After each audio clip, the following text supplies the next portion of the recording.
Hello, പവിത്രത്തിൻ്റെ ഇന്നത്തെ promo വിശേഷത്തിലേക്ക് ഏവർക്കും സ്വാഗതം. അങ്ങനെ അനിയൻകുട്ടന് ബോധം വരികയും വിക്രം എന്നൊക്കെ വിളിക്കുന്നുണ്ടായിരുന്നു, കൈയടിച്ച്. അങ്ങനെ ആ ഒരു സന്ദർഭത്തിൽ കുഴഞ്ഞു വീഴുകയും ഇതുപോലെ പള്ളിമേടയിൽ അവിടെ ഡോക്ടർ ഉണ്ടായിരുന്നു, അവിടേക്കാണ് പിന്നെ ശങ്കരൻകുട്ടനെ അനിയൻകുട്ടനെ നേരെ കൊണ്ടുപോകുന്നത്. അപ്പോൾ അവിടെ ചെന്ന് കഴിയുമ്പോൾ ഡോക്ടർ നേരത്തെ ചികിത്സിച്ചുകൊണ്ടിരുന്ന ഡോക്ടർ തന്നെയായിരുന്നു. ഡോക്ടർ അതിന് ശേഷം പരിശോധനയ്ക്ക് ശേഷം അപ്പോൾ അനിയൻകുട്ടന് ബോധം വന്നു എന്ന് മനസ്സിലാവുന്നുണ്ട്. അപ്പോൾ ആരോടും കാര്യങ്ങളൊന്നും തുറന്ന് പറയില്ല. ബാക്കി അച്ഛനും സൈദും എല്ലാവരും ഉണ്ട്.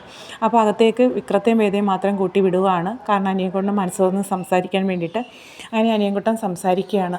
ഞാൻ കണ്ടടാ പുളിക്കനെ കൊല്ലുന്നത് ഞാൻ നേരിട്ട് കണ്ടു, എൻ്റെ കണ്ണുകൊണ്ട് കണ്ടു എന്നൊക്കെ അനിയൻകുട്ടൻ പറയണം. പക്ഷേ പറയുന്നെങ്കിലും ആ ഒരു പേടി വിട്ട് മാറിയിട്ടില്ല. അപ്പോൾ വിക്രത്തോട് അവിടെ നടന്ന കാര്യങ്ങളെല്ലാം, അതായത് പുളിക്കനെ ശ്രീകാന്തിൻ്റെ അമ്മയച്ഛനും ചേർന്ന് കൊല്ലുന്ന വിവരങ്ങളെല്ലാം പേടിയോടുകൂടി അനിയൻകുട്ടൻ വിശദമായിട്ടെല്ലാം വിക്രത്തെയും വേദയും പറഞ്ഞു. അപ്പോൾ വിക്രത്തോട് സംസാരിക്കുന്ന സമയത്ത് വേദയും അടുത്ത് വന്ന് നിൽപ്പുണ്ട്. അപ്പോൾ വേദയെ ആകുന്ന സപ്പോർട്ട് കൊടുക്കുന്നുണ്ട്. ഒരാൾ പോലും അനിയൻകുട്ടനെ തൊടാൻ സമ്മതിക്കില്ല. കാര്യങ്ങളൊക്കെ തുറന്നു പറഞ്ഞാലും ഞങ്ങൾ നോക്കിക്കോളാം അനിയൻകുട്ടനെ എന്നൊക്കെ പറഞ്ഞ് സമാധാനിപ്പിച്ചിട്ട് അങ്ങനെ അനിയൻകുട്ടൻ കാര്യങ്ങളെല്ലാം തുറന്നു പറയുകയാണ്. അപ്പോൾ വിക്രവും വേദയും പുറത്ത് വന്നിട്ട് അച്ഛനോടും സേതുവിനോടൊക്കെ കാര്യങ്ങൾ പറയുന്നു. അപ്പോൾ കാര്യങ്ങളെല്ലാം ഒരുവിധം പരിഹരിക്കപ്പെടും, സമാധാനമായി. ഇനിയിപ്പോൾ ഇവർക്ക് സ്വതന്ത്രമായിട്ട് നാട്ടിലേക്ക് പോകാം. കാരണം ഇനിയിപ്പോൾ പുളിക്കനെ കൊന്ന ആരാന്നൊക്കെ തെളിയുമല്ലോ. അതിനുള്ള ഏക ദൃക്സാക്ഷിയാണ് അനിയൻകുട്ടൻ. അപ്പോൾ അനിയൻകുട്ടന് ബോധം വന്നു, ഇനിയിപ്പോൾ കാര്യങ്ങളൊക്കെ അവതരിപ്പിക്കാം എന്നുള്ള രീതിയിൽ. അങ്ങനെ ഇരിക്കുന്ന സമയത്താണ് നാട്ടിൽ നിന്ന് ശങ്കരൻ, അതായത് വേദയുടെ അച്ഛൻ്റെ ഫോൺ വരികയാണ്. അപ്പോൾ ഫോൺ എടുക്കുന്ന വിക്രത്തിൻ്റെ ഫോണിലേക്കാണ്. അപ്പം നിൻ്റെ അച്ഛനാണ്. അപ്പോൾ വേദ പറയും എന്തായാലും എടുക്കൂ, കാര്യം എന്താ പറയുക. അങ്ങനെ വിക്രം ഫോൺ എടുക്കുന്ന സമയത്ത് അച്ഛൻ പറയുന്നുണ്ട്, കാര്യങ്ങളെല്ലാം അറിഞ്ഞിപ്പോൾ ഞങ്ങൾ നാട്ടിലേക്ക് നാളെ ഇനിയിപ്പോൾ എല്ലാം ഒരുവിധം റെഡി ആയിട്ടുണ്ട്, നാട്ടിലെത്തുമെന്ന് പറയുമ്പോൾ അച്ഛൻ പറയുന്നു, മറ്റെങ്ങും പോകരുത്, മറ്റാരുടെയും പിടിയിൽ കുടുങ്ങരുത്, ആരുടെയും മുമ്പിൽ ചെന്ന് പെടരുത്, നേരെ എൻ്റെ അടുത്തേക്ക് വേണം വരാൻ, ഞാൻ പറയുന്ന സ്ഥലത്ത് അവിടെ വന്നാൽ മതി, അല്ല ആർക്കും പിടി കൊടുക്കരുത്, അങ്ങനെ പിടി കൊടുത്തു കഴിഞ്ഞാൽ അനിയൻകുട്ടനെ അവർ കൊല്ലും എന്നൊക്കെയാണ് അച്ഛൻ പറയുന്നത് കേട്ടോ. അപ്പോൾ അതൊക്കെ കഴിഞ്ഞു. ഇനിയിപ്പോൾ ഈ ഫോൺ ഓണാക്കുകയും ചെയ്ത് ചിലയ്ക്കരുത് എന്ന് പറഞ്ഞിട്ടാണ് അങ്ങനെ വിക്രം പെട്ടെന്ന് ഫോൺ കട്ട് ചെയ്യാണ്. അപ്പോൾ വേദ ചോദിക്കുന്നത് എന്താണ് അച്ഛൻ പറഞ്ഞത്. അപ്പോൾ ഇങ്ങനെ നാളെ നമ്മൾ മറ്റെങ്ങും ചെല്ലരുത്, അച്ഛൻ്റെ അടുത്തേക്ക് തന്നെ ചെല്ലണം എന്ന് പറയുമ്പോൾ വേദ ചോദിക്കുന്നത് നീ ചതിയാണോ.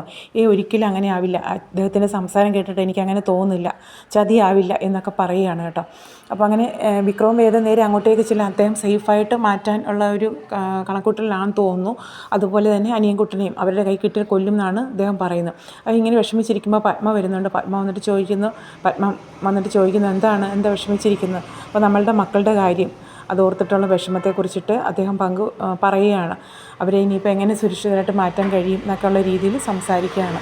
പിന്നീട് കാണിക്കുന്നത് സേതു ചോദിക്കുന്ന കാര്യങ്ങളിൽ ഒരുവിധം റെഡി ആയിട്ടുണ്ട്, ഇനിയിപ്പോൾ നിങ്ങൾക്ക് നാട്ടിലേക്ക് പോകാം. പക്ഷേ ഇവിടുന്ന് പോകുന്നതിന് മുമ്പ് പല കടമ്പകളും കിടക്കുന്നുണ്ട്, പല പ്രശ്നങ്ങളും ഉണ്ടാകാനുള്ള സാധ്യതയുണ്ട് എന്നൊക്കെ പറയുകയാണ്.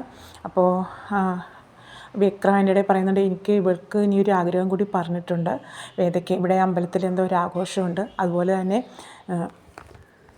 സന്തോഷിൻ്റെയും ശ്രീലക്ഷ്മിയുടെയും വിവാഹം നല്ല രീതിയിൽ തന്നെ ആഗ്രഹിച്ചവർ നടത്താൻ സാധിച്ചു. അതും സേതു പറയുന്നുണ്ട്, അവരെ വേർപിരിച്ചെങ്കിലും അവരെ നിനക്ക് തന്നെ ഒന്നാക്കാൻ കഴിയും. അങ്ങനെ സന്തോഷകരമായ നിമിഷങ്ങളായിരുന്നു. പക്ഷേ അതിനിടയിലും ചില ഇനി പല പല പ്രശ്നങ്ങളും നമ്മൾ മുന്നിൽ കണ്ടുകൊണ്ട് വേണം എന്നുള്ള രീതിയിൽ സേതു പറയുന്നു. അപ്പോൾ അതിനിടയിലാണ് വേഗതയുടെ ആഗ്രഹമുണ്ട്, ഇങ്ങനെ ഇവിടെ ഒരു അമ്പലത്തിൽ ഇങ്ങനെ ഒരു ചടങ്ങുണ്ട്, അപ്പോൾ അതിൽ പങ്കെടുക്കണം എന്നൊക്കെ പറയുകയാണ് പോകുന്നതിന് മുമ്പ്. അങ്ങനെ ആ ഒരു ചടങ്ങിൽ പങ്കെടുക്കുന്നതായിട്ട് കാണിക്കുന്ന അമ്പലത്തിൽ ഭയങ്കര ഒരുക്കങ്ങളും, അതുപോലെ തന്നെ വേദയും വിക്രവും അനിയൻകുട്ടനും സേതുവൊക്കെ ചേർന്ന് ഭയങ്കര ഒരു ഡാൻസും പാട്ടും അങ്ങനെയൊക്കെയുള്ള രംഗങ്ങളൊക്കെ കാണിക്കണം. വളരെ സന്തോഷത്തിൽ ആടി തിമിർക്കുന്ന, അതുപോലെ സന്തോഷും ശ്രീലക്ഷ്മി അവരെല്ലാവരും ആ ഒരു മനസ്സുകൊണ്ട് വളരെയധികം ആഘോഷമാക്കി തീർക്കുകയാണ്. അങ്ങനെ ഒരു ചടങ്ങുമൊക്കെ കാണിക്കുന്നുണ്ട്. അതിനുശേഷം ഇനിയിപ്പോൾ തിരികെ നാട്ടിലേക്ക് പോകാനാണ്. അതുപോലെ ഇത്രയും കടമ്പകൾ കടന്നൊന്നിച്ചതിൻ്റെ സന്തോഷത്തിലാണ് ശ്രീലക്ഷ്മിയും അതുപോലെ തന്നെ സന്തോഷും. അപ്പം അങ്ങനെയൊക്കെയുള്ള രംഗം കാണിച്ചുകൊണ്ട് അതിനിടയിലാണെങ്കിൽ ഒരു സൈഡിൽ പ്ലാൻ നടക്കുന്നു. ശ്രീകാന്തും അമ്മായിയച്ഛനും കൂടെ ചേർന്നിട്ട് ആ മാൻ്റെ ജോബിയും കൂടെ അവരുടെ കൂടെ കൂടിയിട്ടുണ്ട്.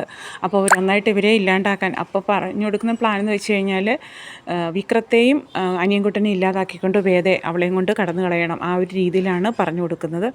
അപ്പോൾ അങ്ങനെയൊക്കെയുള്ള കാര്യങ്ങൾ കൂടി കാണിക്കുന്നുണ്ട് കേട്ടോ.